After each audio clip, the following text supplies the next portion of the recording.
Isang 4.0 magnitude na lindol ang tumama malapit sa Pilipinas ngayon noong ika-12 ng Hunyo. 2026 sa 14 minuto pasado alas 7 lokal na oras. O noong ika-11 ng Hunyo.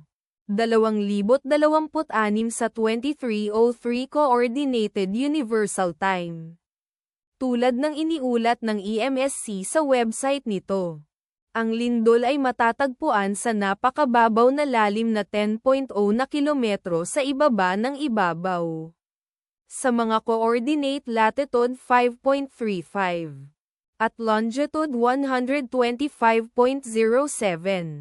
Ang eksaktong magnitude, epicenter at lalim ng lindol ay maaaring baguhin sa loob ng susunod na ilang oras o minuto habang sinusuri ng mga seismologists ang data, at pinipino ang kanilang mga kalkulasyon, o habang inilalabas ng ibang mga ahensya ang kanilang ulat. Kabilang sa mga bayan o lungsod na malapit sa sentro ng lindol ang Sarangani, Davao Occidental, na matatagpuan sa 62 kilometers, o humigit kumulang 38.5 milya mula sa sentro ng lindol. General Santos, na nasa 85 kilometers, o humigit kumulang 52.8 milya ang layo.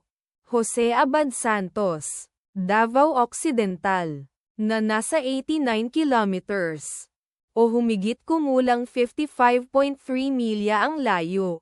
Polomolok, South Cotabato, o nasa 959 kilometers 0.6 milya ang layo.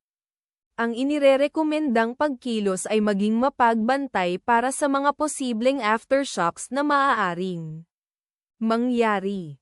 Ang taya ng panahon para sa lugar na malapit sa sentro ng lindol ngayon ay inaasahang bahagyang maulap sa buong araw na may posibleng mga bagyo. Ang lakas ng hangin hanggang 12 miles per hour mula sa silangan.